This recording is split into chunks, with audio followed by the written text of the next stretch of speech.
Olá, meus irmãos queridos, mais um dia que o Senhor nos concede sua graça, sua paz, a bênção que é poder acordar, né? Poder se colocar de pé ou de joelhos e prostrado adorarmos o Rei dos Reis e Senhor dos Senhores, o Criador do céu e da terra. Irmãos, hoje vamos meditar aqui no capítulo 5 de Mateus. Aqui tem o primeiro título aqui, é as bem-aventuranças. Mas eu frisei alguns versos aqui do capítulo. Verso 7. Bem-aventurados os misericordiosos, pois alcançarão misericórdia. Amém? Verso 11. Bem-aventurados sois vós, quando vos injuriarem e perseguirem e mentindo disserem todo o mal contra vós por minha causa. Verso 12. Regozijai-vos e alegrai-vos, porque grande é a vossa recompensa nos céus, pois assim perseguiram os profetas que viveram antes de vós. Irmãos, vamos fazer aqui um comentário sobre esta parte das Escrituras. Me veio à mente aqui, certa vez, eu ainda não tinha muito conhecimento da palavra de Deus, não. Veio um certo homem crente, não vou citar a denominação, e ele citou esses versos aqui, o 11 e o 12, né? Que quando formos perseguidos, injuriados, quando mentirem, né, levantando falso testemunho contra nós, que fiquemos alegres. Isto é uma grande verdade.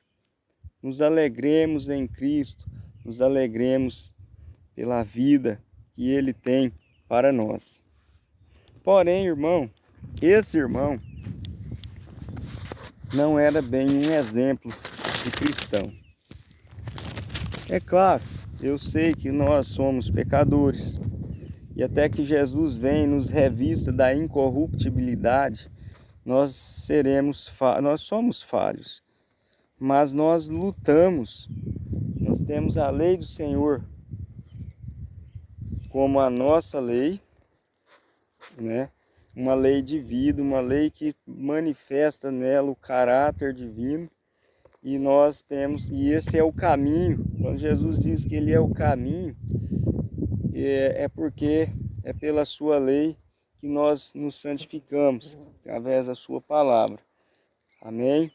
Então, Jesus, o nosso Senhor, Ele nos dá um caminho de vida, e Ele diz: se você obedecer a minha lei, você viverá. Porque mortos nós já estamos em nossos pecados. Amém? Então, nós temos que ter muito cuidado com o que estamos ouvindo e com o que estamos pregando, e se estamos agindo cordialmente com a palavra de Deus, certo? Aí, vamos dar continuidade aqui. Tinha uma outra coisa que eu queria abordar aqui, mas acabou fugindo aqui. Então, sobre pessoas, às vezes as pessoas querem falar e andar na verdade, mas elas são mal instruídas por seus líderes religiosos. E eu te digo, irmão, o nosso pastor, o bom pastor é Jesus Cristo, e a Bíblia Sagrada é a sua palavra. Se você quer ouvir os conselhos do bom pastor, ouça o que está escrito na palavra de Deus dia e noite, medite nela.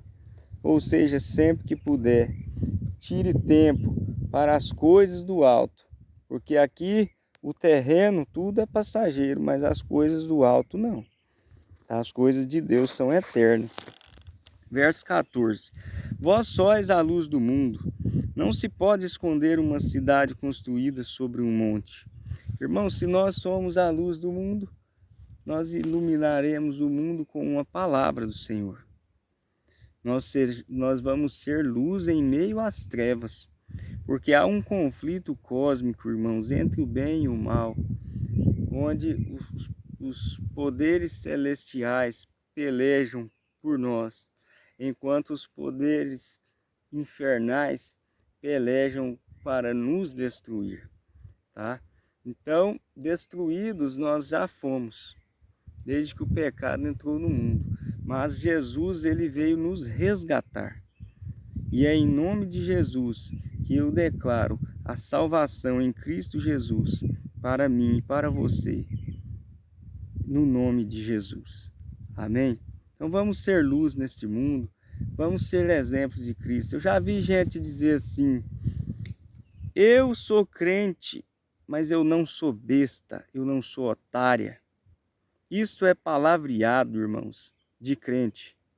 Eu te digo, isto é tipo de crente. Irmão, se você vive o cristianismo, se você vive o que Cristo está pregando, ele falou: aprendei de mim que sou manso e humilde de coração. Se alguém lhe bater de um lado da face, vire também a outro. Se alguém lhe obrigar a caminhar 10 léguas, 100 léguas, vá com ele 200, 300. Se alguém te injuriar, se alguém cometer alguma falta contra você, perdoe infinitamente em um dia, mas perdoe no outro também infinitamente, e assim por diante. E assim é o nosso Jesus. Então, para você que se diz cristão, de repente até se entregou a Cristo através do batismo, mas continua como você era antes, irmão, está faltando alguma coisa, assim como me falta também. E eu busco todos os dias o auxílio divino para mim poder mudar a minha natureza pecaminosa. E eu peço a você encarecidamente que você faça o mesmo, para que nós sejamos verdadeiramente luz para os povos. Que a luz de Cristo possa brilhar em mim e em você, tá? Agora, irmãos, vamos passar aqui para uma outra etapa aqui do capítulo 5, o cumprimento da lei. Eu por muito tempo fiquei numa denominação em que o pastor, inclusive, já é falecido. O pastor, eu já lia, já era um leitor da Bíblia nesse tempo, e toda a vida a Bíblia, a palavra de Deus fala por si própria. É Jesus quem nos fala através da sua palavra. E esse determinado pastor, ele dizia que o fim da lei é Cristo. Mas a palavra de Deus diz que a lei de Deus não tem fim. Então como que fica? A palavra é contraditória? Vamos raciocinar. A lei de Cristo não tem fim. Outros dizem também, irmãos, que a lei findou-se quando Cristo morreu ali na cruz do Calvário. Não se iludam com esse tipo de pregação. O que findou ali na cruz do Calvário foram as leis cerimoniais, aquelas sacrificais, onde a gente tinha que levar um cordeiro, uma pomba, um novilho, para a remissão dos pecados. Ali na cruz do Calvário, em Cristo Jesus, findou-se os sacrifícios, porque ele de uma vez por todas foi sacrifício por todos nós. Mas a lei moral, os 10 mandamentos de Deus são eternos. Cai a erva, né? Seca-se a erva, cai a flor, mas a palavra de Deus não passará. Entende? Então aqui, olha o que Jesus, aí dizem, os 10 mandamentos ficou no Velho Testamento. Irmãos, o Velho Testamento, na verdade o Novo Testamento é só um complemento do Antigo Testamento, tá? O Novo Testamento foi relatado pelos apóstolos, aqueles que aceitaram a Cristo e são suas testemunhas nesta terra, assim como eu e você podemos ser, entende? Ele só é o relato do cumprimento das Escrituras, daquilo que se cumpriu e daquilo que irá se cumprir. E aí Jesus vem e ele diz no verso 17 do capítulo 5 de Mateus: não penseis que vim destruir a lei ou os profetas, ou seja, o Velho Testamento. Mas não vim para destruí-los, mas vim para cumpri-los. Em verdade vos digo que até que o céu e a terra passem, nenhuma letra ou um só traço se omitirá da lei, lei com L maiúsculo, sem que tudo seja cumprido. Tudo se cumpriu, irmãos? Tudo se cumpriu? Cristo morreu ali, tudo se cumpriu nele? Não. Cristo só veio cumprir o plano da salvação, mas a sua gloriosa vinda está por vir a qualquer momento, inclusive. Então, para você que diz que não temos mais que obedecer à lei, que a lei é coisa do Velho Testamento, e o que significa essa passagem aqui para você? Outro dia um irmão abordava a seguinte questão, que a lei, que Jesus nos deu uma nova lei, uma nova aliança. Irmãos, quantas vezes Jesus faz menção da lei? Aí eles dizem assim, mas então Jesus fala menção do não matarás, do não adulterarás, do não levantar falso testemunho, e eles dizem, mas nenhuma vez Jesus fez menção do sábado. Mas aonde está? Aonde está que o sábado foi retirado da lei do Senhor? Quando Jesus faz menção de parte da lei, ele está mencionando toda a lei. Porque foi ele quem nos deu a lei, foi ele que escreveu com o seu próprio dedo nas pedras e entregou ao seu servo Moisés para a nossa salvação. Essa é a aliança do Senhor para conosco. Agora, Jesus ele fez uma nova aliança com o seu sangue derramado ali na cruz do Calvário, para que nós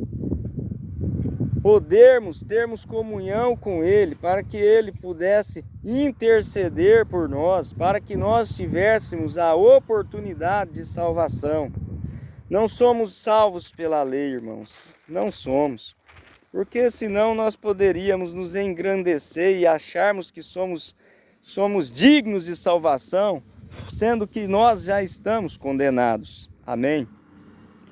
Mas aquele que aceita a Cristo Jesus como Senhor e Salvador da sua vida, irmão, esse será salvo.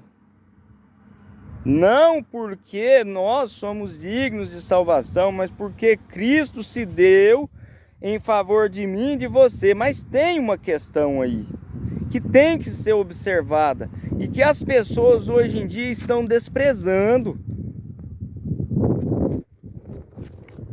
Jesus ele não se entregou numa cruz e morreu por cada um de nós para que nós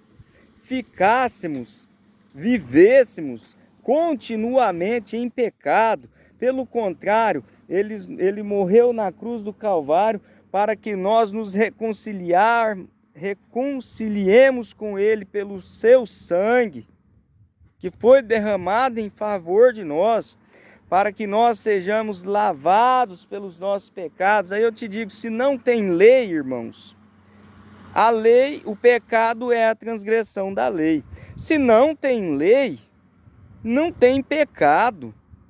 Então, alguns pregam por aí, dar-se a entender que Jesus morreu numa cruz para que eu e você vivêssemos uma libertinagem. Nós temos uma lei a qual nós somos livres para obedecer ou não obedecer, se nós vamos seguir os passos de Cristo ou não. Aí é livre-arbítrio. Alguns dizem que somos predestinados. Irmãos, nós somos livres para escolher. Ou você acha que Jesus iria criar pessoas para sofrerem e outras para serem felizes? Que Deus é esse, irmão? Se você compara Jesus dessa forma, misericórdia, peça perdão, se humilhe, vista pano de saco, jogue terra na cabeça, sai pelas ruas. Jesus é um Deus que ele é o próprio amor, e ele nos fez todos iguais para termos a mesma alegria de viver e paz. Não foi para sofrermos. Se nós sofremos hoje, é culpa nossa, é minha e sua, que vivemos do jeito que queremos e não é do nosso jeito, porque o jeito bom de vivermos e sermos felizes é o caminho a qual a Cristo nos ensinou mediante as suas leis. Isso é lei de liberdade, porque se você obedece a Cristo, você está em Cristo. Você já não é mais aquele velho homem, mas sim uma nova criatura em Cristo Jesus. E se você agora é uma nova criatura, você é obediente aos mandamentos do Senhor, você passa a ser uma testemunha do Senhor nessa terra. Você passa a ser luz para os povos. Você passa a ser uma bênção. E isso é o seu testemunho. Obedeça a Cristo. Obedeça a Jesus. Seja sua testemunha, pregue o evangelho. Porque como você vai ser um pregador, irmão, se você não dá testemunho dentro da sua casa, em primeiro lugar, se você não dá testemunho no seu trabalho, se você não é um bom testemunho na sua igreja, na rua por onde você anda, ou você acha que você tem que pregar o evangelho somente dentro da igreja? Não, não é assim. Então aqui a palavra é bem clara, que até que céus e terra passem, né? Nem um i, nem um tio será tirado da lei, até que sem que tudo seja cumprido. Mas eu te digo que nem na nova terra e nem no novo céu, assim como está escrito pelo profeta profetizado por Isaías, o profeta do Senhor, que no novo céu e na nova terra todo joelho virá e adorará o Senhor no sábado. Pode ser que a lei passe, irmãos, mas o sábado é o dia do Senhor. Tá bom? Para você que não tem conhecimento disso, irmãos, busque entendimento na fonte da sabedoria, que é a palavra, pois foi pela palavra que Deus fez todas as coisas. No princípio era o Verbo estava com Deus e o Verbo era Deus. Para você que não consegue entender que Pai, Filho e Espírito Santo são um só, peça, irmãos, e lhe será dado no nome de Jesus. Esta é a palavra que o Senhor me falou, não foi eu. Foi a palavra, é aqui que é onde está escrito, é aqui onde Jesus combateu Satanás com a sua palavra, pois foi com a sua palavra que ele fez os céus, a terra, os animais, tudo que aqui existe, as fontes de águas. Foi pela sua palavra, irmãos, que ele tem nos dado a instrução de como devemos nos portar até que ele venha nos buscar. Então fiquem todos na gloriosa paz do nosso Senhor e Salvador Jesus Cristo. E lembrem-se, aceite a Jesus hoje, porque o amanhã, o porvir, nós não sabemos. E de repente nós deixamos passar a nossa oportunidade de aceitar a Cristo como Senhor e Salvador das nossas vidas, de nos reconciliarmos com Ele. Que Deus abençoe vocês em nome de Jesus, assim como Ele tem me abençoado. Mas feliz é aquele, irmão, que se contenta, que sabe se contentar com o que tem. Sejam felizes, mas a felicidade está em Cristo. Outro dia eu ouvi alguém dizer assim, que você é capaz de alcançar tudo que você quiser, e eu te digo, você não é capaz de nada sem Cristo. Agora em Cristo você pode todas as coisas sim. Amém? Fiquem todos com Deus.